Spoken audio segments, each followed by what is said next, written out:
મારું નામ દેવાશ્રી જોશી કેતન કુમાર છે। વાર્તાનું નામ છે એક વાંદરો और મગર। એક મોટું જંગલ હતું, એમાં એક તળાવ और જાંબુનું ઝાડ હતું।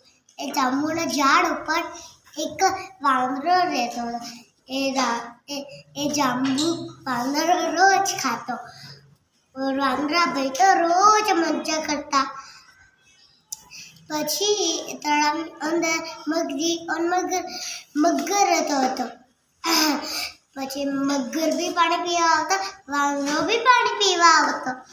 એટલે પછી થોડીક વાર પછી મગરની और વાંદરાને દોસ્તી થઈ। ધીરે ધીરે વાતો થઈ। પછી મગરને ભૂખ લાગતી તો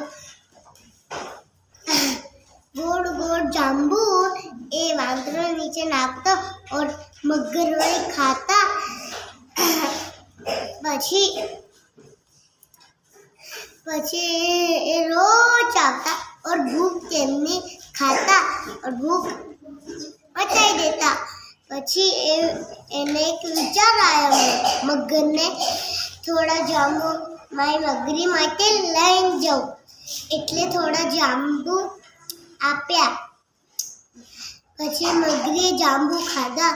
પછી મગરીએ કીધું, આ જાંબુ કેટલા મીઠા છે। એ વાંદરો એક જાંબુ ખાય છે તો એનું કાળજું કેટલું મીઠું હશે। એટલે તો મગરીએ પાછું કીધું, તમને આપણા ઘરે બોલાવજો, આપણે એમનું ચાકુ ઘોસીને એમનું કાળજું ખાઈ જઈશું। એટલે મગરે કીધું, ના, આપણું એમનું કાળજું ના ખાવું જોઈએ, એ મારો દોસ્ત છે। એટલે પછી કીધું, તો રો ના, તો સુબહ ઉઠી વાંદરાને લેતા આવ। એટલે વાંદરાને લેવા ગયા સુબહ ઉઠી। એટલે પછી વાંદરાએ કીધું, તમે મારા ઘેર હેડો ને। પછી વાંદરાએ કીધું, કેમ? પછી મગરે કીધું, તમે ચલો ને ભાઈ। પછી વાંદરાએ કીધું, હું તૈરી ના શકું। પછી હું તૈરી શકીશ તો મારા મોઢામાં જતું રહેશે પથ્થર, એટલે પછી હું મરી જઈશ। એટલે પછી કીધું, તું મારા પીઠ ઉપર બેસી જા। તો સારું કીધું। પછી થોડે રસ્તે પહોંચ્યા।